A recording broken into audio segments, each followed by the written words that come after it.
Bismillahirrahmanirrahim. Assalamualaikum warahmatullahi wabarakatuh. Alhamdulillahilladzi hadana lihadza wa ma kunna linahtadiya laula an hadana Allah.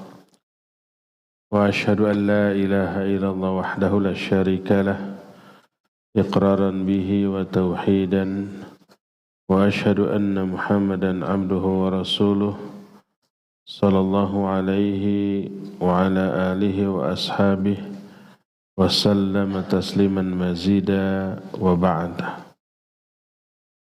Ikhwati fillah, a'azani Allah wa iyyakum. Alhamdulillah kita kembali berjumpa untuk yang kedua kalinya untuk mengusung satu tema menggapai atau meraih surga di dunia. Pertemuan yang pertama kita sudah menerangkan ada dua surga di dunia. Yang pertama adalah disebut dengan Riyadul Jannah atau taman surga berupa majlis ilmu. Berdasarkan hadis Nabi alaihi salatu wassalam, "Idza marartum bi riyadil jannah farta'u." Apabila kalian melewati taman-taman surga, singgahlah kalian ke dalamnya. Dan taman surga yang dimaksud adalah majlis ilmu. Kita lanjut ke surga dunia yang kedua. Surga dunia yang kedua ini wajib kita miliki atau wajib kita raih. Tanpa memasuki surga di dunia, kita tidak akan bisa memasuki surga di akhirat. Bagaimana penjelasan para ulama, di antaranya Syekhul Islam Ibn Taimiyah rahimahullahu ta'ala, beliau menyatakan, "Inna fid dunya jannatan man lam yadkhulha la yadkhulu jannatal akhirah." Sesungguhnya di dunia ada surga. Siapa yang tidak memasuki surga di dunia ini, dia tidak akan bisa memasuki surga di akhirat. Oleh karena itulah maka siapa yang ingin menggapai surga di akhirat, wajib dia memasuki atau meraih surga dunia terlebih dahulu. Apakah yang dimaksud dengan surga dunia? Kalau kemarin pada pertemuan 2 pekan yang lalu kita sudah mengetahui salah satu surga dunia atau taman surga di dunia adalah majlis ilmu. Disebabkan karena ada beberapa hal yang terdapat di dalam majlis ilmu yang juga ada di surga. Seperti rahmat Allah, seperti ketenangan dan ketentraman, seperti pujian Allah kepada mereka yang ada di dalam majlis ilmu. Beberapa poin yang Allah curahkan kepada orang yang hadir dalam majlis ilmu juga Allah berikan kepada para penghuni surga, walaupun tidak seluruhnya. Makanya majlis ilmu disebut dengan taman-taman surga. Nah, ada jenis surga lain di dunia. Siapa yang tidak pernah memasuki surga di dunia, dia tidak akan bisa memasuki surga akhirat. Apakah yang dimaksud dengan surga di dunia ini? Yang dimaksud surga di dunia adalah halawatul iman. Artinya manisnya iman berupa kelezatan beribadah berupa kenikmatan rohaniyah ketika bertaqarrub kepada Allah Subhanahu wa taala, berupa ketenangan dan ketentraman jiwa ketika bermunajat kepada Allah Subhanahu wa taala. Dan inilah yang disebut dengan halawatul iman atau manisnya iman. Sampai-sampai orang yang sudah merasakan atau mereguk manisnya iman, maka dia bisa lupa terhadap seluruh kelezatan di dunia ini. Dia tidak akan peduli terhadap seluruh kepahitan hidup yang dirasakan di dunia ini. Seluruh rasa sakit, kesedihan, kepahitan yang pernah ada di dunia sedikit pun tidak akan bisa mengganggu atau mengurangi kenikmatan surga dunia yang sudah teraih oleh seseorang. Maka tidak heran kata Al-Imam An-Nawawi rahimahullah, wa min halawatil iman al-khusyu' fis shalah. Di antara bentuk manisnya iman adalah khusyuk di dalam salat. Ketika zaman dahulu para sahabat, para ulama, tabi'in, tabi'ut tabi'in, saking mereka khusyuknya di dalam sholat, dan ini sudah kita terangkan pada waktu kita membahas bab al-khusyuk di hari Kamis sore ketika membahas a'malul qulub. Sampai-sampai para sahabat dan para ulama ketika mereka sholat, mereka tidak menyadari apapun yang terjadi di sekelilingnya, tidak mendengar ucapan, obrolan, teriakan orang-orang yang ada di sekelilingnya. Bahkan ketika salah seorang di antara mereka ada yang terkena panah yang tertancap di dalam tubuhnya, maka dia menyuruh orang-orang untuk mencabut panah itu ketika dia sholat. Kita tahu mencabut panah yang tertancap itu tidak segampang mencabut duri atau jarum, karena panah itu ada apanya namanya, cantolannya gitu, begitu masuk susah. Dan sakitnya nggak kebayang. Dia meminta agar orang-orang mencabut panahnya ketika dia sholat. Agar apa? Tidak merasakan sakitnya. Sakitnya itu tertutup, tercover oleh surga dunia yang dia rasakan dalam sholatnya berupa apa? Ketenangan, ketentraman, kekhusyuan. Dan ini salah satu di antara bentuk manisnya iman. Kata Imam An-Nawawi, wa min halawatil iman al-khusyu' fis shalah. Di antara bentuk manisnya iman adalah khusyuk di dalam salatnya. Sampai seperti itu yang teralami oleh para sahabat dan para ulama zaman dahulu ketika salatnya. Nah, ini pula yang menyebabkan seluruh derita yang pernah dirasakan atau yang dialami oleh para ulama itu tidak membuatnya sedih, stres, atau merasa menderita. Tidak. Karena apa? Karena di dalam dada mereka sudah ada surga. Sebagai contoh umpamanya, apa yang dialami oleh Syekhul Islam Ibn Taimiyah rahimahullahu ta'ala. Beliau sepanjang hidupnya penuh dengan penderitaan. Sampai beliau ditahan, dipenjara, dihujat, disiksa, sampai wafatnya pun di dalam penjara. nyaris tak pernah merasakan kesenangan hidup di dunia, sampai tidak sempat membentuk keluarga, menikah, enggak. Beliau menikah bukan karena tidak laku, kalau mau ahwat antri itu yang mau jadi istrinya.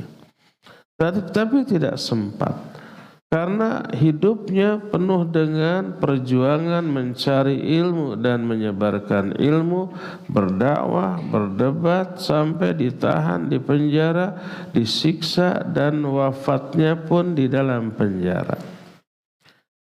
Apa komentar beliau dan bagaimana penilaian para muridnya, termasuk yang diungkapkan oleh Al-Imam Ibnu Qayyim rahimahullahu ta'ala. Ketika Imam Ibnu Qayyim melayat gurunya ini di dalam penjara, apa yang dikatakan oleh gurunya, oleh Syekhul Islam Ibn Taimiyah? Beliau menyatakan, ma yasna'u a'daibi, inna jannati wa bustani fi sadri, aynama ruhtu fahiya ma'ila tufarriquni. Kata Syekhul Islam, apa yang dilakukan oleh musuh-musuhku terhadapku enggak ngaruh, karena sungguhnya surgaku dan tamanku itu selalu berada dalam dadaku. Kemanapun aku pergi, dia selalu menyertaiku, tak pernah berpisah dari diriku walaupun hanya sekejap. Walaupun beliau hidup di penjara, kemudian tertutup oleh benteng yang kuat, beliau tidak merasakan terkekang. Karena pada hakikatnya beliau menyatakan, al-mahbus man habisa qalbahu an rabbih ta'ala, wal ma'sur man asarrahu hawa. Kata beliau, orang yang terpenjara adalah orang yang hatinya tertutup dari Allah Subhanahu wa ta'ala. Sedangkan orang yang tawanan yang hakiki adalah orang yang ditawan oleh hawa nafsunya. Oleh karena itu ketika beliau ditahan di penjara tidak merasa terkekang. Karena apa? Karena hatinya bablas, hatinya bebas. Ketika di penjara itulah waktunya full untuk bermuajahah dengan Allah Subhanahu wa ta'ala. Badannya boleh dikurung tapi jiwanya jauh lebih bebas daripada orang-orang yang hidup di alam bebas. Orang yang hidup di alam bebas, jiwanya terbelenggu oleh hawa nafsunya, tertahan oleh seluruh keinginan buruknya. Sedangkan ketika beliau ditahan di penjara, jiwanya saat itu jauh lebih bebas daripada siapapun. Karena saat itulah beliau tidak ada yang mengganggu untuk bermuajahah dengan Allah Subhanahu wa ta'ala. Oleh karena itulah maka pernah beliau berkomentar, "Lau ya'lamul muluk wa abna'ul muluk man nahnu fihi lajaladuna alaihi bisayf." Seandainya para penguasa dan antek-antek penguasa mengetahui kebahagiaan, ketenangan, ketentraman yang kami rasakan di dalam penjara ini, niscaya mereka akan membacoki tubuh-tubuh kami dengan pedang. Jadi musuh-musuh mereka ingin mereka ini menderita, makanya ditahan, di penjara, diisolir dari orang banyak. Dengan cara demikian mereka menganggap ulama ini, Ibn Taimiyah ini menderita. Padahal pada hakikatnya itulah kondisi yang menyebabkan dia berada dalam kebebasan yang tak terbatas. Bebas untuk apa? Untuk beribadah kepada Allah, nggak ada yang mengganggu. Bebas untuk berkomunikasi, berdialog, berdoa, berzikir kepada Allah tanpa harus memikirkan makan, tanpa harus memikirkan interaksi dengan tetangga, dengan umat, karena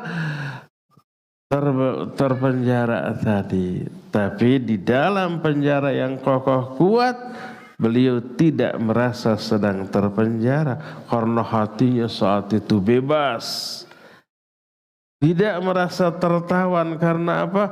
Karena hawa nafsunya bisa dia taklukkan, tidak bisa untuk mengatur kehidupan dia dengan mengiming-imingi dengan keindahan-keindahan dan kesenangan dunia.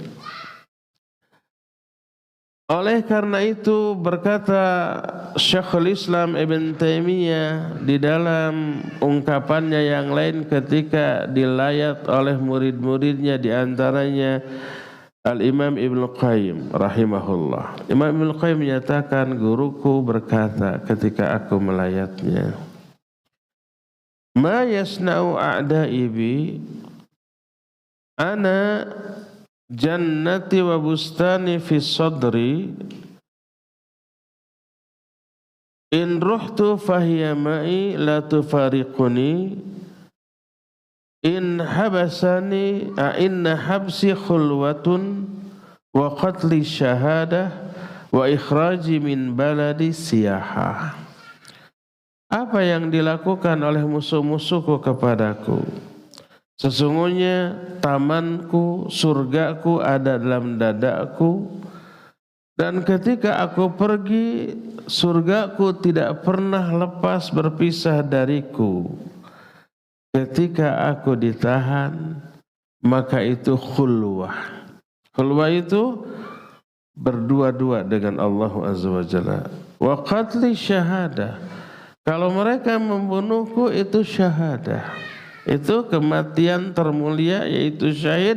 Wa ikhraji min baladi siyaha. Kalau mereka mengusirku dari negeriku, maka itu siyaha. Siyaha itu tamasya. Siyaha itu piknik. Lihat, apapun bentuk penderitaan yang ditimpakan oleh orang kepada manusia yang soleh ini tidak membuat beliau menderita. Karena apa? Karena prinsipnya seperti tadi. Dan inilah yang disebut dengan surga dunia. Yang beliau ungkapkan tadi, inna fid dunya jannatan man lam yadkhulha la yadkhul jannatal akhirah. Sesungguhnya di dunia ada surga. Siapa yang tidak pernah memasuki surga di dunia ini, dia tidak akan bisa memasuki surga akhirat. Berkata Al-Imam Ibn Qayyim rahimahullahu ta'ala ketika menerangkan penjelasan gurunya ini, bahwa di dunia ini ada surga. Siapa yang tidak pernah memasukinya, dia tidak akan bisa memasuki surga akhirat. Beliau menyatakan, wal maksud bil jannati fid dunya. Yang dimaksud dengan surga dunia yang dikemukakan oleh guruku, kata beliau, adalah halawatul iman, manisnya iman, dalam bentuk atau berupa kekhusyuan di dalam melakukan ibadah-ibadah yang mengharuskan khusyuk di dalamnya. Saya beri contoh apa? Salat. Contohnya lain apa? Baca Al-Quran. Baca Quran harus khusyuk juga. Dan sampai mulutnya membaca tulisan, hati fikirannya ingat ke urusan dunia, enggak khusyuk. Bacaan Quran yang seperti itu enggak akan melahirkan ketenangan jiwa. Apalagi yang membutuhkan kehusuan, zikir. Apalagi selain zikir, berdoa.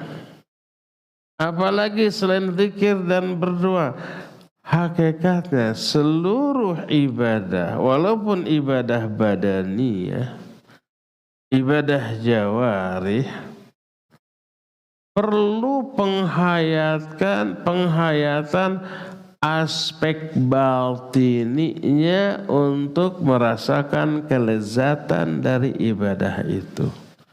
Sebagai contoh umpamanya, ini contoh berwudu. Wudu itu ibadah jasmani, ibadah badaniyah. Hanya mencuci beberapa bagian anggota tubuh kita. Bisakah atau haruskah khusyuk di sana? Harus khusyuk ketika berwudu sekalipun. Di dalam wudu nggak ada bacaan apapun. Awalnya bismillah, akhirnya ada doa ba'dal wudu, yaitu mengucapkan apa? 2 kalimat syahadat. Asyhadu an la ilaha illallah wahdahu la syarika lahu wa asyhadu anna Muhammadan abduhu wa rasuluh. Sampai sana itu yang disepakati.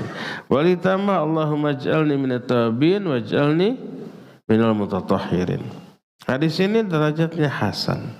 Sebagian kan, tapi dari seluruh penelusuran riwayat-riwayat satu sama lain saling menguatkan, terangkat menjadi hadis yang hasan. Maka boleh kita baca Allahumma ij'alni minat tawabin waj'alni minal mutatahhirin.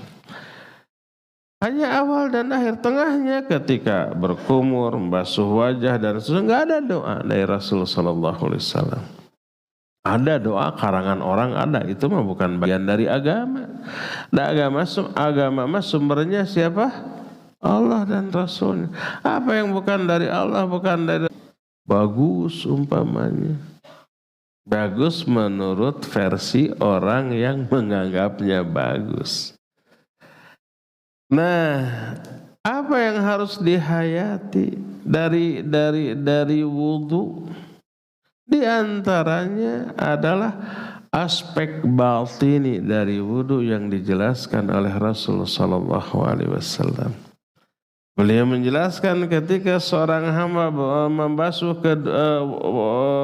wajahnya, maka tahatas dunubuhu, maka berguguranlah dosa-dosanya dari anggota badan yang ada atau dari indera yang ada di dalam wajahnya. Berupa ini nih, mata. Mata suka dosa enggak? Paling banyak sigana tanya. Noong, ngintip gitu, melihat, melirik, menatap, ya. Kalau menatapnya menatap makanan enggak masalah sih. Kalau yang paling gawat menatap akhwat, yang bukan mahram, tapi ya kalau natap istrinya mah beribadah berpahala. Tapi anu berpahala mah tara direret-ret acan. Nu pidosaeun ditoongan. Ini berguguran dosa dari mata. Apalagi yang sering bikin dosa dari apa yang ada di wajah? Lisan, ya enggak?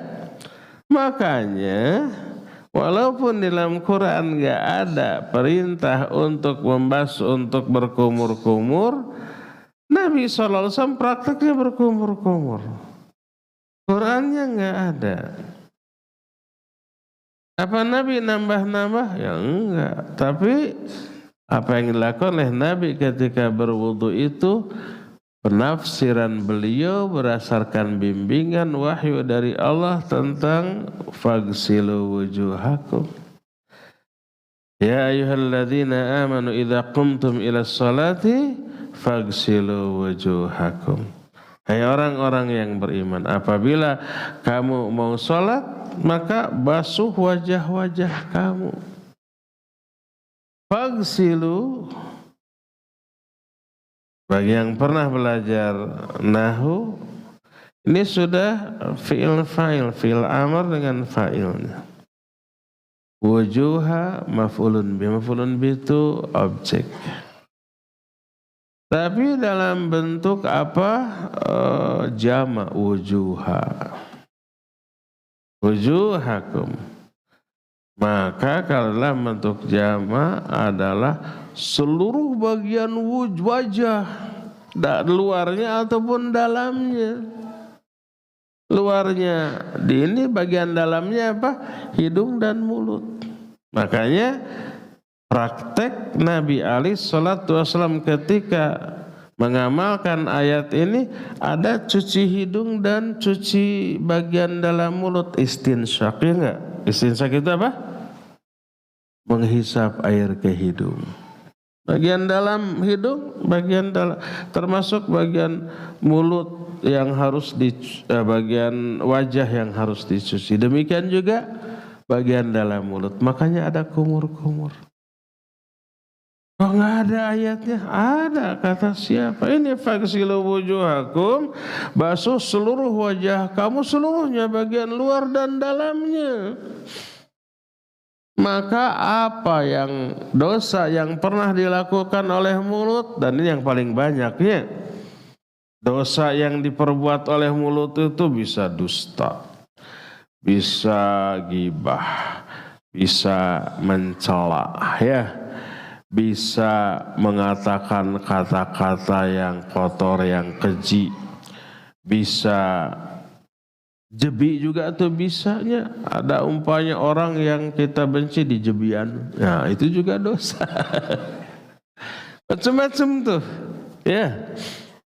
Cuci itu, dan mencucinya termasuk mencuci bagian dari wajah. Faghsilu wujuhakum, bukan sebagian, seluruhnya, baik luarnya ataupun dalamnya. Untungnya ketika apa namanya di kalimat berikutnya, wa in kuntum marda aw ala safarin aw jaa ahadun minkum minal ghaid aw lamastumun nisa falam tajidu ma'an fatayammamu sa'idan thayyiba. Jadi kalau umpamanya sakit, safar, ya, atau habis saling bersentuh dengan perempuan, maksudnya hubungan suami istri, falam tajidu ma'an, dan kamu enggak memperoleh air, fatayammamu sa'idan thayyiba, bertayamumlah dengan tanah yang baik. Nah, lihat kita yang famsahu biwujuhikum, untung ada bi, usaplah biwujuhikum. Kalau tadi faghsilu wujuhakum tidak ada bi. Kalau di sini famsahu bi wujuhikum, bi di sini bi zaidah. Tambahan, jangan diartikan dengan maka usaplah dengan wajahmu. Apa yang harus diusap dengan wajah? Bi di sini bi zaidah. Tidak boleh diartikan, tapi usaplah wajahmu. Diusapnya dengan tangan yang sudah diapakan, bukan dicelupkan, ditepukan ke tanah. Wajah kamu. Tapi apa fungsi bi di sini? Kalau faghsilu wujuhakum tadi nggak ada bi-nya, di sini mah ada bi. Bi yang masuk ke dalam isim jamak disebut bi litab'id. Maka usaplah sebagian wajahmu, nggak boleh seluruhnya. Kalau tadi faghsilu wujuhakum, basuh seluruh wajahmu. Ternyata prakteknya Nabi membasuh wajah bagian luar dan bagian dalamnya juga. Pas tayamum tambah bi, usap sebagian wajah. Prakteknya Nabi SAW mengusapkan seluruh bagian luar wajah. Kan sebagian, kata iya. Sebab ada sebagian wajah yang tidak terusap, yaitu bagian dalam mulut dan bagian dalam hidung. Untung ada bi di sana. Kalau enggak ada bi, famsahu wujuhakum, usap seluruh bagian wajahmu dengan debu. Apa konsekuensinya coba? Apa konsekuensinya? Apa itu, paham enggak ini teh? Harus apa? harus berkumur-kumur dengan debu ya. Bagian dalamnya harus aduh gawat atuh. Untung ada Abi di sana. Famsahu biwujuhikum, prakteknya Nabi mengusap seluruh bagian luar dari wajah. Kan sebagian iya, karena sebagian lainnya itu bagian dalam enggak diusap tuh. Jadi fungsi dari air yang dibasuhkan tahatas dunubuhum. Tahatas dunubuhu yaitu berguguranlah dosa-dosanya. Nah, kekhusyuan kita di dalam berwudu menghayati gugurnya dosa dengan hal itu. Lalu apa yang terjadi setelah berwudu? Dia harus sholat menghadap sesuatu zat yang maha dahsyat. Makanya Ali Zainal Abidin setiap wudu badannya gemetar, wajahnya pucat. Itu selalu begitu. Ketika ditanya, kenapa engkau selalu pucat dan gemetar ketika habis berwudu? Dia menjawab, tahukah kamu kepada siapa saya akan menghadap setelah ini? Kepada siapa? Kepada Allah Azza wa Jalla. Kekhusyuan di dalam berwudu, kekhusyuan di dalam beberapa ibadah yang membutuhkan kekhusyuan, itu yang menghadirkan ketenangan dalam jiwa, ketentraman batin, syahdunya kalbu kita, nyamannya jiwa kita. Itu yang termasuk di antara halawatul iman, dan itulah surga dunia.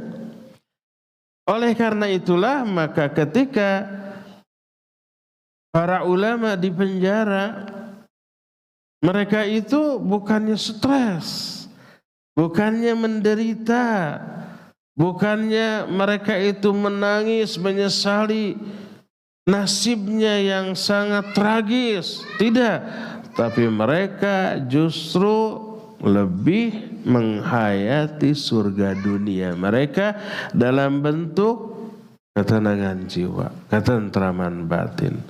Makanya beliau menyatakan al-mahbus man habisa qalbahu an rabbih wal ma'sur man asarahu hawa. Orang yang terpenjara adalah orang yang hatinya tertutup, terpisah, terpenjara dari Allah Subhanahu wa taala, dan orang yang tertawan adalah orang yang hatinya tertawan oleh hawa nafsunya. Jadi dinding penjara yang tebal dan tinggi serta tertutup tidak menjadi penghalang terhadap jiwanya untuk bermunajat kepada Allah Subhanahu wa taala, dan ini yang disebut dengan surga dunia. Disebut dengan sebutan surga dunia karena orang yang melakukan ibadah lalu dia merasakan kelezatan dan kenikmatan ketika beribadah tersebut, dia memperoleh sebagian dari apa yang diperoleh oleh ahli surga di akhirat nanti. Ada ridha Allah, ada rahmat Allah, ada kebahagiaan, ada ketenangan, ada ketentraman, ada semua kenyamanan psikis yang juga dirasakan oleh para ahli surga di surga. Makanya disebut dengan sebutan surga dunia. Nah, inilah yang kemudian oleh Al-Imam Ibnu Qayyim rahimahullahu ta'ala dinyatakan bahwa gurunya Syekhul Islam Ibn Taimiyah sudah berada di surga ketika masih hidup di dunia sebelum kelak memasuki surga yang ada di akhirat. Surga dunianya itu tadi ketentraman jiwa ketika bermunajat, beribadah, bertaqarrub kepada Allah Subhanahu wa ta'ala. Lalu bagaimana caranya agar kita bisa meraih surga dunia? yaitu ketentraman jiwa, ketenangan batin, kenyamanan kalbu di dalam mengarungi kehidupan, sekalipun hidup ini amat sangat banyak dipenuhi dengan berbagai macam godaan, cobaan, serta rayuan-rayuan yang bisa mencelakakan kita. Ada beberapa kiat bahasa Indonesia, sanes bahasa Sundanya, sanes kuat. Kiat artinya apa ya? Semacam pedoman, tuntunan, cara untuk meraih sesuatu. Kiat untuk bisa meraih surga dunia. Pertama, kiat-kiat yang berkaitan dengan ikhtiar hati. Ini menyerempet atau langsung menukik bagian inti dari akidah dan tauhid kita. Diterangkan oleh Rasul sallallahu alaihi wasallam dalam hadis sahih, diriwayatkan oleh Imam Muslim dalam kitab sahihnya. Beliau menyatakan, "Thalathun man kunna fihi wajada bihinna halawatal iman." Ada 3 perkara. Siapa orang yang memiliki 3 perkara ini di dalam dirinya, dia akan memperoleh halawatul iman, manisnya iman. Ini yang kata Imam Ibnu Qayyim, jannatud dunya, surga dunia. Surga di dunia itu halawatul iman, manisnya iman. Ada 3 perkara. Siapa orang yang memiliki ketiga perkara ini di dalam dirinya, maka dia akan merasakan manisnya iman. Ini kata lain dari dia akan mendapatkan surga dunia. Apa saja ketiga perkara ini? Pertama, Rasul ahabba ilaihi mimma siwahuma. Nah, ini menyangkut tauhid. Rasul sallallahu alaihi wasallam ini berurusan dengan manhaj.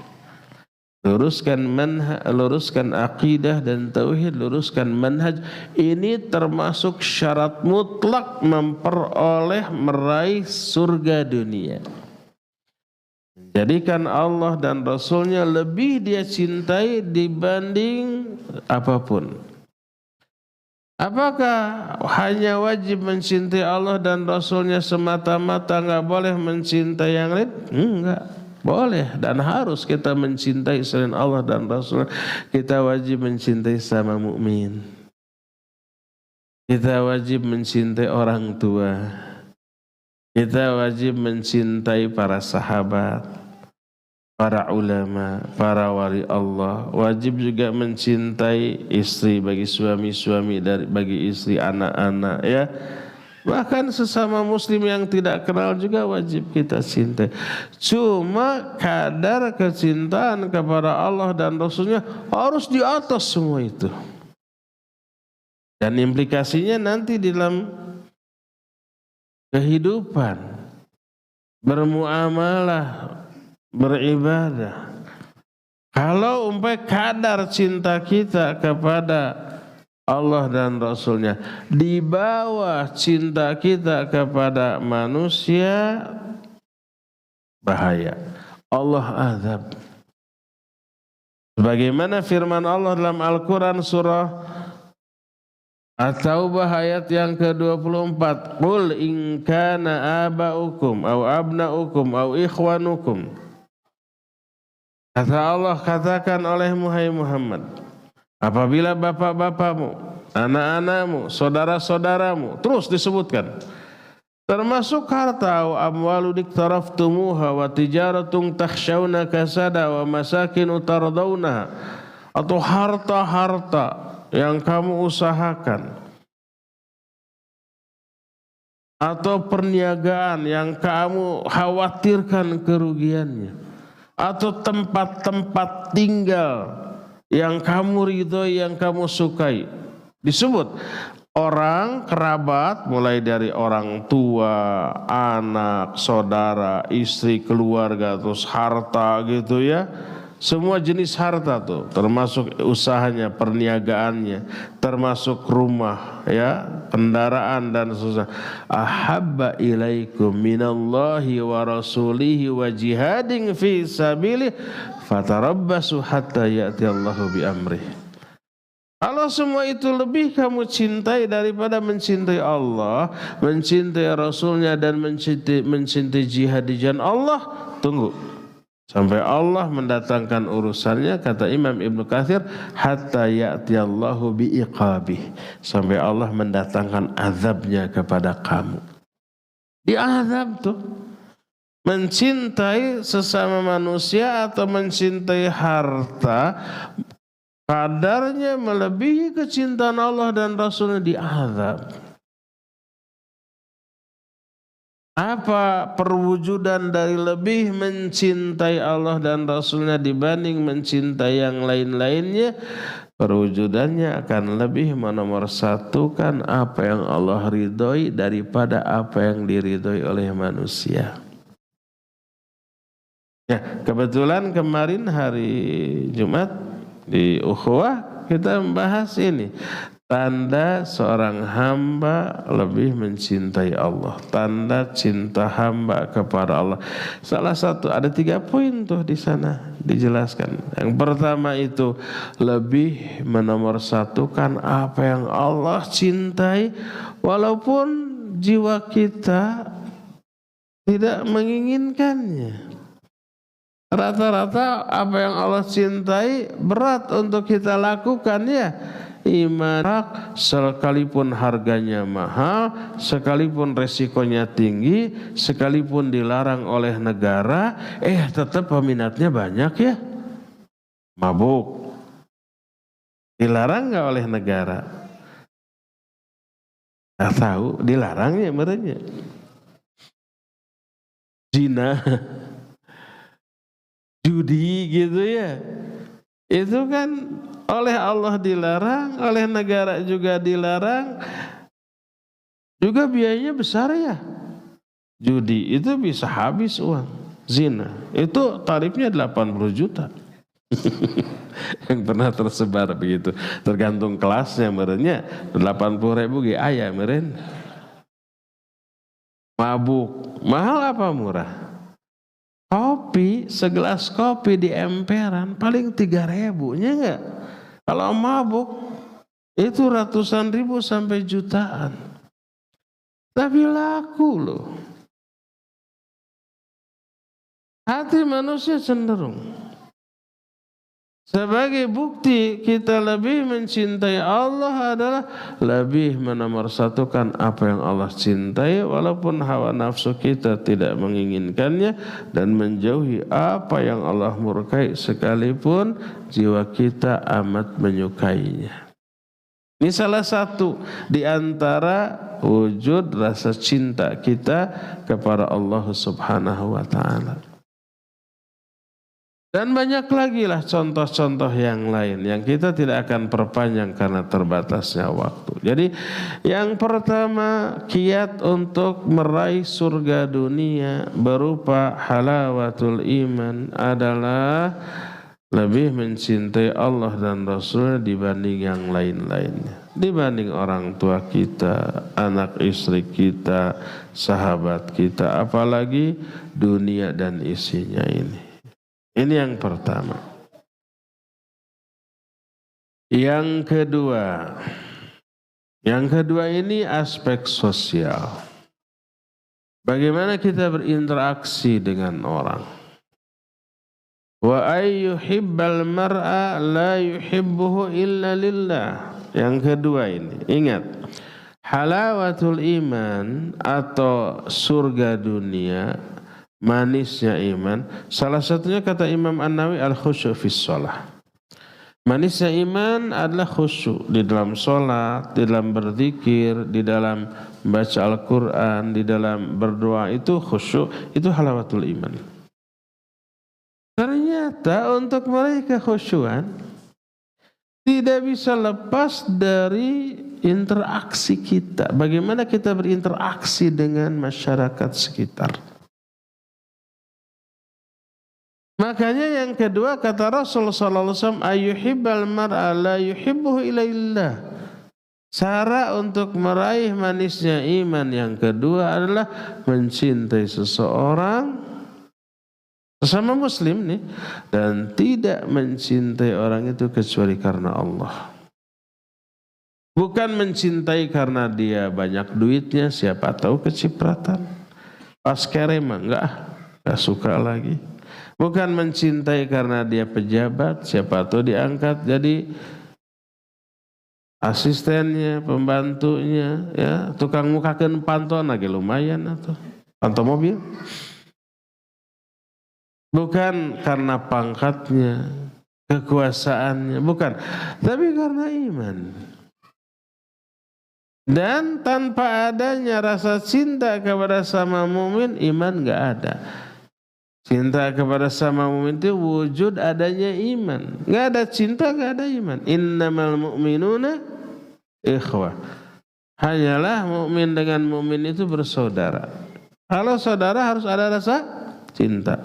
La tadkhulul jannata hatta tu'minu wa la tu'minu hatta tahabu. Tuh bayangkan. Kamu enggak bisa masuk surga sebelum kamu beriman. Dan kamu tidak dikatakan beriman sebelum kamu saling mencintai karena Allah. Wajib mencintai karena Allah dengan sama mukmin. Dan cinta ini bukan sekedar di mulut loh. Wajib diaplikasikan. Tapi penjelasan ini nggak bisa sekarang karena ini materi tersendiri. Bagaimana mewujudkan rasa cinta kepada sama mukmin ini materi tersendiri, panjang, lebar, dan dalam. Tapi yang jelas, mencintai sesama mukmin karena Allah Azza wa Jalla termasuk salah satu syarat untuk bisa meraih surga dunia. Salah satu syarat untuk bisa khusyuk itu harus mulia akhlaknya kepada sesama. Ini saya kasih bocoran sedikit. Cara yang benar untuk mencintai sesama mukmin, cara yang benar hanya satu cara, nggak ada cara lain. Yaitu apa?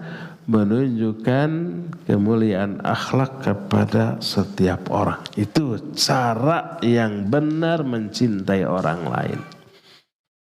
Akhlak kita mulia kepada sesama, dijamin orang semua akan suka. Orang semua akan senang. Orang semuanya akan ridho.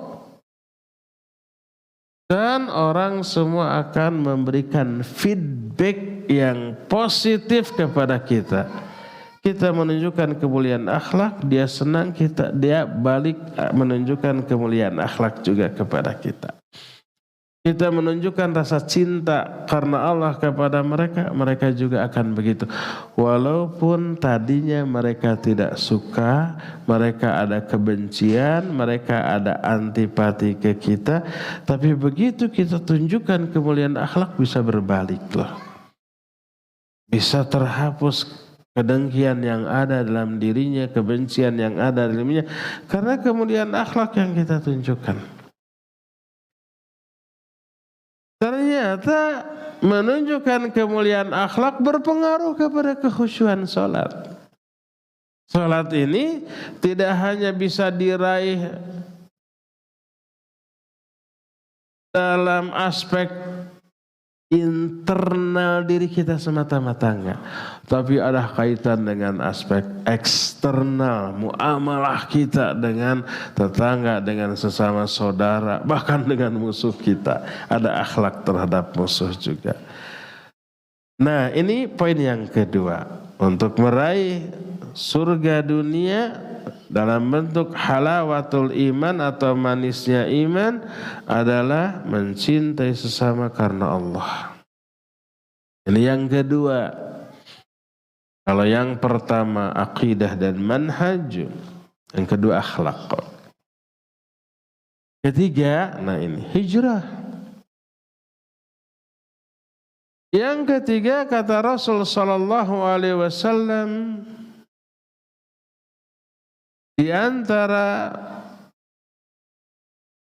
cara untuk meraih halawatul iman adalah ayyakraha ayyauda fil kufri ba'da id anqadhahu Allahu min kama yakrahu ayyuqdhafa finnar. Benci kembali kepada kekufuran. Dulu pernah kufur, sekarang taubat. Dulu pernah syirik, sekarang berhenti. Dulu pernah ahli maksiat, sekarang total meninggalkan. Dan benci untuk kembali ke sana. Membenci kembali kepada kekufuran setelah Allah menyelamatkan dia dari kekufuran itu dengan cara diberikan hidayah. Sebenci apabila dia dilemparkan ke dalam api neraka. Semua kita pasti nggak mau dilempar kepada api neraka, akan menjauh. Semenjauh itulah kita kembali kepada masa lalu kita yang kelam. Setelah hijrah, jangan kembali menoleh ke belakang. Lupakan, tatap masa depan. Ini yang kita istilahkan zaman sekarang dengan istilah hijrah, karena hakikat hijrah kata Rasul sallallahu alaihi wasallam, al-muhajiru man hajara ma nahallahu anhu. Seorang yang hijrah adalah orang yang meninggalkan apa-apa yang dilarang oleh Allah. Apa yang haram, apa yang dibenci oleh Allah, yang mungkin dahulu sudah menjadi bagian dari hidup kita, sekarang kita menyadari itu salah, itu keliru, lalu kita tobat. Kita benci kembali ke alam sana, kepada kelamnya masa lalu. Sebenci apa? Sebenci kalau kita dilemparkan ke dalam api neraka. Ini 3 konsep meraih surga dunia. Perbaiki akidah dan manhaj. Jadi lebih mencintai Allah dan Rasulnya dibanding dengan yang lain-lainnya. Yang kedua, perbaiki akhlak. Mencintai sesama muslim karena Allah Azza wa Jalla, aplikasikan dalam kehidupan. Dan yang ketiganya hijrah, membenci kembali ke masa lalu yang kelam, sebenci apabila kita dimasukkan ke dalam api neraka. Ini konsep global untuk meraih surga dunia. Ini masih global, belum aplikatif secara rinci. Nanti aplikasi secara rincinya itu kita akan bahas kemudian. Bagaimana wujud nyata dari ikhtiaril meraih surga dunia. Langkah-langkah apa saja yang harus kita lakukan untuk meraihnya. Lalu kita berupaya untuk meraihnya, maka surga dunia akan didapatkan berupa apa? Ketenangan jiwa, ketentraman batin, nyamannya hati, teduhnya kalbu kita, betahnya kita beribadah kepada Allah Subhanahu wa ta'ala. Dan ini yang menyebabkan kita bisa berpaling dari kesenangan-kesenangan dunia dan tidak tertipu, tidak terlena oleh kesenangan dunia. Di saat seseorang sudah demikian, coba lihat akibatnya. Dunia berebut mengejar dia di saat dia atau dunia itu hina dalam pandangan dia. Jadi sesuai dengan sabda Rasul sallallahu alaihi wasallam, siapa orang yang mengejar akhirat dengan membelakangi dunia, dunia akan mengejar dia dalam keadaan dunia ini hina dalam pandangannya. Inilah penjelasan kita di pagi hari ini, cukup sampai di sini saja. Dan kita masih memiliki sisa waktu beberapa detik untuk tanya jawab. Bagi yang akan bertanya dipersilakan. Wassallallahu ala nabiyina Muhammadin wa ala alihi wa ashabihi wassalam.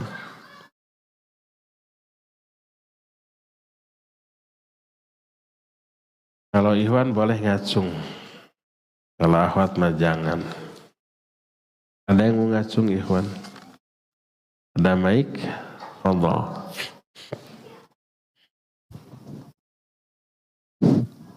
Assalamualaikum Ustaz. Waalaikumsalam warahmatullahi wabarakatuh. Apa hukumnya mendoakan kebaikan kepada pelaku riba? Seperti semoga cicilannya lancar atau semoga segera lunas. Terima kasih, jazakumullah khairan. Iya, wa jazakallahu khairan. Mendoakan kebaikan bagi pelaku riba. Bagus apa tidak? Bagus. Kalau isi doanya bagus. Bahkan kepada orang kafir, orang musyrik yang musuh Islam, doakan kebaikan. Kebaikan dalam bentuk semoga diberi hidayah. Berhenti dari kejahatannya, masuk Islam. Demikian juga kepada seluruh ahli maksiat apapun bentuk maksiatnya. Kepada para perampok kita doakan semoga taubat, berhenti dari rampoknya. Nah sekarang kepada para pelaku riba, doakan kebaikan, iya. Pertama semoga dapat hidayah, berhenti dari ribanya. Kedua, setelah dia sadar, tahu bahwa itu dosa besar, tapi sudah kadung terjerat, lalu kita doakan semoga cepat lunas, agar bisa segera terbebas dari hutang. Dengan cara semoga Allah berikan rezeki yang cukup untuk melunasi hutangnya. Lunas. Bayar nggak ribanya? Ya harus dibayar. Kalau nggak dibayar, ditagih terus ya nggak? Bisa disita seluruh barang kita. Dia bayar, bukan karena menganggap halal terhadap riba yang diberikan, karena kan sudah kadung, kita belum tahu gitu sebelumnya. Nah sekarang sudah tahu ya tetap bayar. Bukan karena menganggap halal terhadap riba yang kita berikan, tapi untuk menghindarkan riba yang tak berujung nanti. Saya mah hanya bayar pokoknya aja, bunganya mah enggak, haram tahu. Mereka mah yang meminjamkan nggak peduli halal haram, pokoknya anggar ya, walaupun pokoknya lunas, bunganya belum dibayar, nanti berkembang lagi nggak? Iya, bunga berbunga. Pinjam 3 juta, rumah kita 300 juta bisa disita loh. Betul apa benar? Sekarang ada pinjol. Waliyadzubillah. Ketika kita buka HP umpamanya buka YouTube atau apa, yang muncul pertama apa? Pinjol ya enggak? Iklannya tuh sudah legal berarti. Kayak yang ringan, pinjam 10 juta, bayar 10 juta 21 ribu. Bunganya cuma 21 ribu. Ngejebak loh itu. Ya bulan enggak dibayar jadi 30 juta tuh. Nah jadi boleh didoakan boleh, tapi doakan semoga setelah lunas kapok. Yang jelas dia harus terbebas dari dosa riba tersebut. Semoga cepat lunas dan berhenti dari hal itu. Boleh nggak kita pinjamkan untuk melunasi? Kalau memang dia ingin tobat dari riba, kalau sudah terjerat belum punya uang untuk bayar, boleh. Dalam rangka itu, pinjamkan, lunas sudah. Tapi kalau umpamanya dia ingin segera melunasi biar bisa mengajukan yang lebih gede, jangan. Cicilan tinggal 10 juta lagi, aduh dosa. Pinjam dong. Dikasih 10 juta, lunas, pinjam lagi 100 juta. Untuk itu mah. Jangan kalau begitu jangan. Karena dia bukan tobat dari ribanya. Jadi kalau orang ingin segera lunas dari riba karena tobat, bantu. Kalau kita mampu ya. Kalau umpamanya ingin segera lunas biar bisa mengajukan lagi pinjaman yang lebih besar, jangan dibantu. Jadi tergantung niat dia ingin segera lunas, ingin membayar itu apa karena tobat atau karena ingin segera lepas dari jeratan hutang tanpa merasa berdosa dengan ribanya. Wallahu a'lam. Ustaz mohon penjelasan dalam Quran surah Al-Furqan 68 artinya, dan orang yang tidak menyekutukan Allah dengan sembahan lain dan tidak membunuh orang yang diharamkan kecuali dengan alasan yang benar dan tidak berzina, dan barang siapa yang melakukan demikian niscaya dia mendapat hukuman yang benar, yang berat. Jazakumullah. Apanya yang kurang jelas? Apakah yang dimaksud itu tidak membunuh yang diharamkan kecuali dengan alasan yang benar? Itu mungkin. Apakah ada alasan yang benar untuk membunuh? Iya, ada. Pertama tentu saja di medan perang. Walaupun musuhnya sesama muslim. Loh kok bisa? Iya, pemberontak, bugot, ya, khawarij, seperti itu. Sebagaimana yang pernah teralami di zaman para sahabat. Peperangan antara sesama muslim. Yang bugot, khawarij ya, yang memerangi penguasa yang sah apa boleh buat atau ya. Nah, selain peperangan apa lagi? Bersabda Nabi SAW, la yahillu damu mri'in muslim illa bi ihda thalath. Tidaklah halal darah seorang muslim kecuali salah satu di antara 3 alasan. Pertama, ats-tsayyibuz zani. Tsayyib yang berzina. Tsayyib itu yang pernah menikah, baik masih punya suami atau istri, atau duda dengan apa satu lagi lawan duda wanitanya, janda. Gak hafal karena janda, lupa lagi. Pokoknya pernah menikah, duda atau janda atau orang yang masih suami atau istri, abang budak ya. Yang ka film itu tsayyib, maka boleh dibunuh dengan cara dirajam melalui persidangan yang memvonisnya hakim. Dengan melalui persidangan ada saksi 4 orang gitu ya, atau minimal pengakuan, lalu dilaksanakan oleh al-gojo. Mati, iya mati. Yang kedua, wan nafsu bin nafsi qisas. Orang membunuh, maka si pembunuhnya dibunuh lagi. Ini juga dengan proses sidang. Gak boleh umpama orang bunuh lagi, lunas, sudah enggak. Laporkan ke hakim, si ini membunuh keluarga saya. Hakim nanti akan menangkap, menyidang, ditanya alasannya. Oh, ternyata enggak ada alasan yang syar'i, lalu vonis hukum qisas. Halal. Dan yang ketiga adalah murtad. Nabi SAW menyatakan, man baddala dinahu faqtuluh. Siapa yang mengganti agamanya, bunuh dia. Jadi 3 ini halal untuk dibunuh. Nah, hakim yang membunuh para pelaku 3 kejahatan ini, dia memiliki alasan yang hak, maka tidak berdosa bahkan berpahala.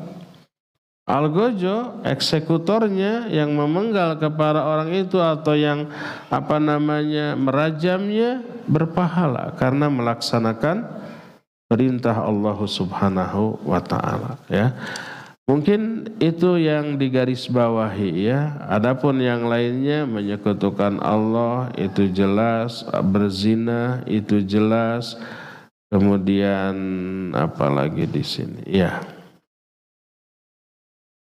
Wallahu a'lam. Ustaz, ikhwan difirmankan mendapat kenikmatan seperti memiliki surga. Memiliki bidadari surga. Kalau akhwat dapat apa? Akhwat dapat ahli surga. Suami istri di dunia dua-duanya soleh ke surga, tetap akan menjadi suami istri di surga. Bosan atau di dunia juga nyesel. Bosan, penderitaan. Di surga nggak ada penderitaan. Apa yang membuat sepasang suami istri tidak betah hidup berumah tangga? Karena dua, fisik atau psikis atau karakter. Fisiknya mungkin suaminya henteu kasep, istrinya henteu geulis, dua-duana goreng patut. Sementara lihat orang-orang karasep gak rilis. Tapi karena tuntutan syariat tetap setia mencintai, menunaikan hak dan kewajiban. Suami juga begitu, lihat istrinya soleha, walaupun ketika ketemu aduh harus nyengir. Lalu dia berdoa, ya Allah semoga di surga gak dapat kayak gini. Di surga dapat itu juga. Karena dua-duanya soleh solihah. Tapi ketika di surga berubah menjadi kalau laki-lakinya lebih ganteng daripada Arjuna. Wanitanya lebih cantik dibanding bidadari surga. Bidadari surga aja cantiknya sudah gak ada bandingannya. Miss Universe itu lewat sudah. Kalah sama bidadari surga. Wanita ahli surga lebih cantik daripada bidadari surga. Nanti di akhirat di surga itu ada angin surga. Setiap kali penghuni surga terkena angin itu tambah cantik, tambah ganteng. Sehingga pas seorang suami istri di surga, suaminya mau keluar, meninggalkan istrinya. Pas kembali kata suaminya, demi Allah engkau lebih cantik dibanding ketika aku meninggalkanmu. Kata istrinya, engkau pun demi Allah jauh lebih ganteng dibanding ketika engkau meninggalkan aku tadi.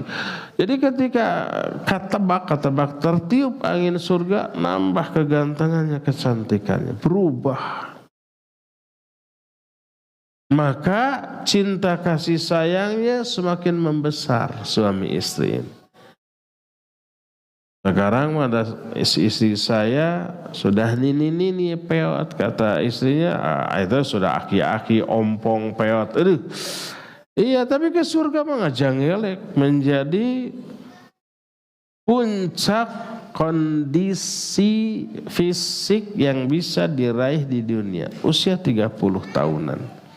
Semua kondisi ahli surga berada pada kondisi puncak usia 30 tahunan. Perpaduan antara puncak kekuatan fisik dan kematangan jiwa.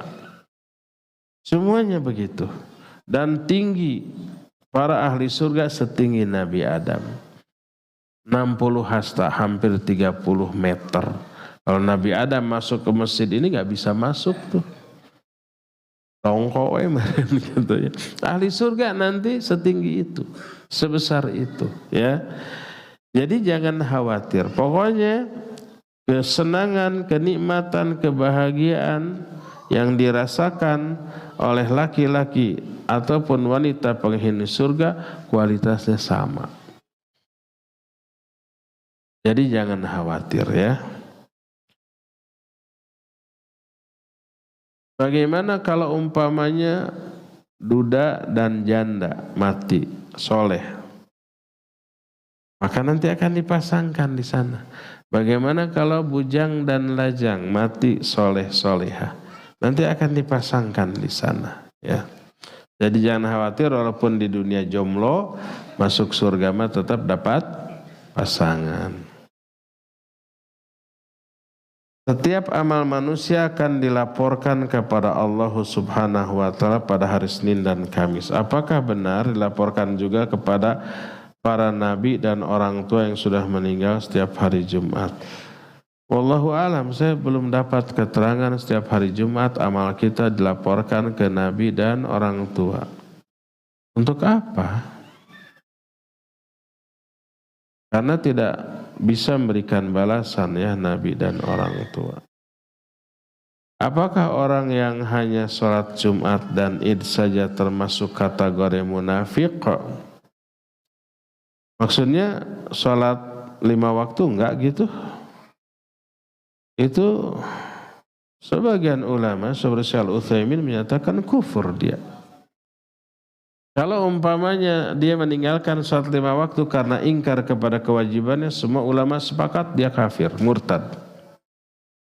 Baru timbul ikhtilaf kalau karena hawa nafsu dia masih meyakini kewajiban sholatnya tapi lalai sehingga meninggalkan sebagian.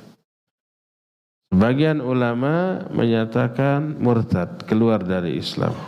Seperti Syekh Utsaimin rahimahullah dalam hukum tarikis shalah. Tapi jumhur ulama menyatakan orang itu masih muslim tapi muslim yang berdosa besar, ahlul kabair. Dia akan terkena azab yang dahsyat di dalam neraka dalam jangka waktu yang sangat lama. Wallahu a'lam. Semoga Ustaz dalam lindungan Allah Azza wa Jalla. Amin wa iyyakum. Bagaimana kisos? Kisos apa kisah? Kisos bagi orang yang merokok karena sudah zalim kepada orang lain. Maksudnya di dunia gitu? Di dunia mah pemerintah yang ngatur. Gimana lagi ya tuh ditonjok kita yang dipenjara. Walaupun ingin, tapi resikonya terlalu besar ya. Dan bagaimana dengan pahala ibadah orang yang merokok tersebut seperti ibadah sholat, saum, umroh, haji dan lain-lain. Jangan kaget ya, saya tidak mau main-main dalam urusan. Ibadah perokok itu ditolak berdasarkan nas ayat. Allah menyatakan inna sholata tanha anil fahsya'i wal munkar. Salat bisa mencegah dari perbuatan keji dan munkar. Keji itu perbuatan yang merugikan diri sendiri, tidak merugikan orang lain, seperti berzina. Berzina merugikan orang lain? Tidak, tapi dirinya sendiri yang rugi. Makanya disebut innahu kana fahisyah. La taqrabuz zina. Innahu kana fahisyah wa sa'a sabila. Jangan kamu dekati zina karena dia fahisyah, keji. Merugikan orang lain tapi merugikan diri sendiri tapi orang lain enggak ada yang rugi. Kalau mungkar, dirinya untung, orang lain yang rugi. Seperti mencuri, merampok, dirinya untung, orang lain rugi. Kalau keji dan munkar, ia merugikan diri sendiri, ia juga merugikan orang lain. Merokok itu termasuk yang mana? Keji apa munkar? Keji dan munkar. Merugikan diri sendiri enggak? Iya. Merugikan orang lain? Iya. Keji dan munkar. Nah, itu harusnya terhapus oleh sholat. Kalau sholatnya benar. Inna sholata tanha anil fahsyai wal munkar. Salat itu bisa mencegah perbuatan keji dan munkar. Kalau salatnya tidak bisa merubah, menghentikan dia dari keji dan munkar, salatnya ditolak. Malam yantahi salatuhu anil fahsyai wal munkar lam yazdad minallahi illa bu'da. Siapa orang yang salatnya tidak menjauhkan diri, tidak menghentikan dia dari keji dan munkar, tidaklah dia bertambah dari Allah kecuali bertambah jauh. Nah, orang seperti terancam dengan fawailul lil musallin. Celaka orang yang sholat. Yang bagaimana? Alladzina hum an sholatim, yaitu orang yang lalai dari tujuan sholat. Pakai an bukan pakai fi. Kata Syekh Al-Utsaimin, an ini lalai dari tujuan sholat. Tujuan sholat tanha anil fahsya'i wal munkar. Maka siapa orang yang sholat tapi masih keji dan munkar, berarti dia sahun, berarti dia terkena fawailul lil musallin. Sholatnya tertolak. Demikian juga dengan ibadah-ibadah yang lainnya. Rajin sholat, rajin saum, rajin umrah, rajin haji, rajin merokok. Bahkan ketika hajinya, ketika umrahnya merokok. Saya sempat berantem di hotel. Gak berantem sih. Hanya omong-omong aja. Di hotel pelenyun. Orang pakai pakaian ini, mau umroh, pakai pakaian ihram. Bukan di lobi, ini di gang, di lantai berapa, satu lantai dengan saya, sambil nunggu di lift, pelenyun, mulek kemana-mana. Itu kan ber-AC ya, nggak ada jendela ya. Jadi si asap rokoknya apa? Muter. Duh, kita sudah batuk. Ngomong baik-baik, malah urus diri sendiri, jangan urus orang lain. Aduh, namun lain di Mekah, di Bandung, mal di Kukumaha. Dasien atau gelut mah. Jadi nggak bisa diomongin, ya. Itu keji dan mungkar, merugikan diri sendiri, merugikan orang lain. Nah, seluruh ibadah tujuan utamanya menghapus karakter keji dan munkar. Sehingga siapa yang orang ibadah tapi tetap keji dan munkar, ibadahnya itu tertolak. Hati-hati ini ya bagi para perokok ini, karena berisiko tertolaknya ibadah yang kita lakukan. Allahu a'lam bishawab. Semoga Allah memberi hidayah kepada para perokok untuk berhenti. Mangga.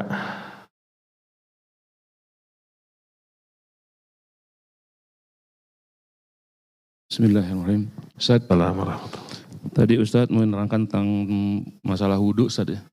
Yang saya tanyakan, kalau wudhu kenapa menggunakan kalimat faksilu, kalau tayamum menggunakan famsahu? Itu saja Ustaz. Barakallahu fiik. Kalau wudhu menggunakan faksilu, kalau tayamum famsahu. Iya tuh, kalau umpamanya wudhu kan dibasuh. Fagsilu wujuhakum, basuhlah wajah-wajah kalian. Seluruhnya, termasuk bagian dalam. Kalau tayamum famsahu, diusap, usapkan, karena memang mengusap. Usapkan tangan yang sudah kamu tepukan ke dalam tanah tersebut. Usapkan ke wajah, usapkan ke kedua tangan sampai pergelangan. Kalau umpamanya pada waktu tayamum menggunakan fagsilu wujuhakum, cucilah wajah kalian dengan tanah. Pas apa tidak? Ya tidak. Mencuci mah dengan air, dengan tanah mah usapkan. Jadi perbedaannya jelas ya antara mencuci dengan mengusap. Allahu a'lam.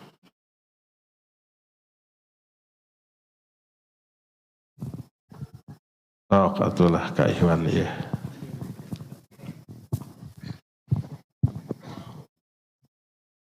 Bismillah, semoga Ustadz dan keluarga selalu dalam perlindungan Allah Azza wa Jalla. Amin wa iyyakum. Ustadz, mungkin ada nasihat buat kita sebagai pendidik, bagaimana cara menanamkan nilai tauhid kepada peserta didik. Sebagaimana yang kita ketahui, beberapa sekolah, khususnya sekolah Islam, mungkin sudah menerapkan nilai-nilai sunnah sebagai contohnya peserta didik dianjurkan untuk makan menggunakan tangan kanan, kemudian masuk kamar mandi membaca doa dan sebagainya. Tapi mungkin tidak dijelaskan kepada peserta didik kenapa kita harus berdoa sebelum makan, kemudian kenapa kita harus berdoa sebelum masuk kamar mandi dan lain sebagainya. Barakallahu fiikum. Baik, barakallah. Bagaimana cara menanamkan akidah ke anak didik kita gitu? Ini mah judul materi yang harus dibahas 2 jaman. Antum guru di BISC adakan khusus cara menanamkan akidah ke para anak didik. Usulkan ke kepala sekolahnya tuh. Ya, panjang. Sebenarnya dia tuh mau mengusulkan. Kalau di sekolah mungkin nggak ada waktu atau kurang didengar, diusulkan ke sini.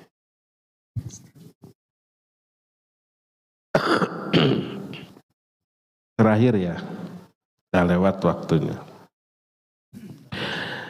Ustadz izin bertanya, insya Allah berapa bulan lagi anak akan melaksanakan ibadah umroh dengan ditemani kakak laki-laki anak. Bareng saya enggak nih? Karena suami anak meninggal dunia 6 bulan yang lalu. Ini nama iklan terselubung. Ustaz, apakah boleh anak membadalkan suami anak umroh setelah pelaksanaan ibadah umroh anak selesai? Atau harus sama kakak anak yang pernah melakukan ibadah haji dan umroh?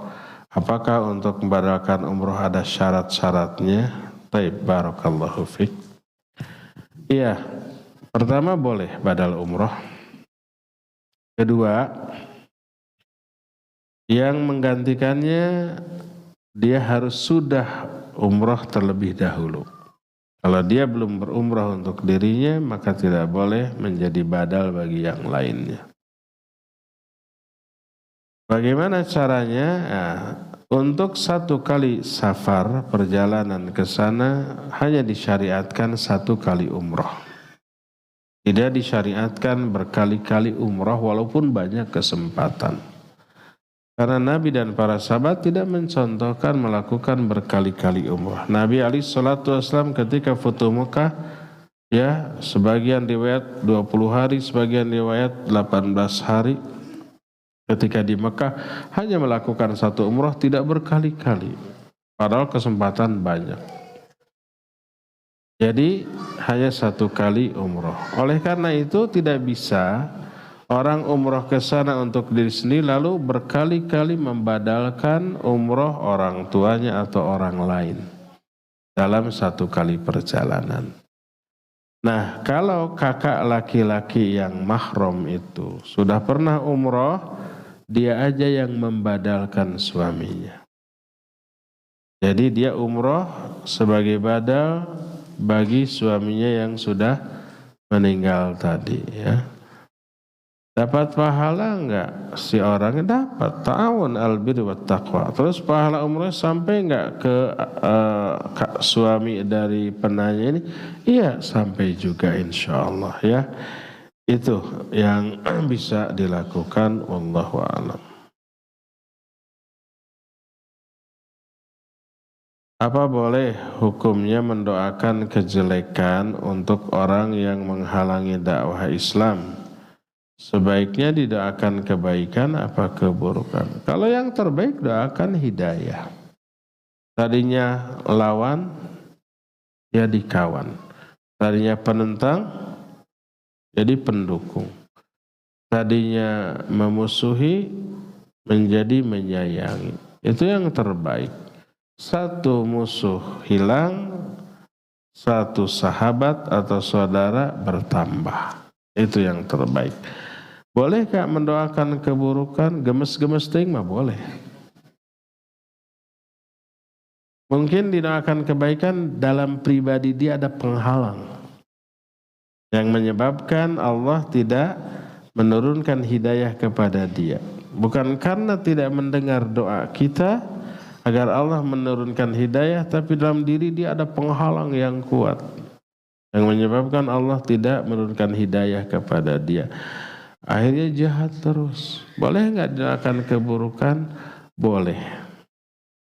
Sebagaimana ini juga dilakukan oleh Rasul sallallahu alaihi wasallam bahkan dalam momen yang paling agung dalam sholat, mendoakan kebinasaan kepada orang-orang yang membantai para sahabat, mendoakan keburukan kepada orang yang membuat gigi beliau menjadi retak berdarah di dalam sholatnya, seperti itu ya.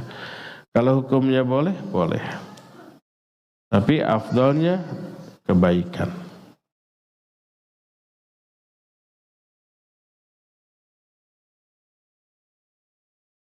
Bolehkah menerima hadiah umroh dari menantu yang bekerja di bank syariah?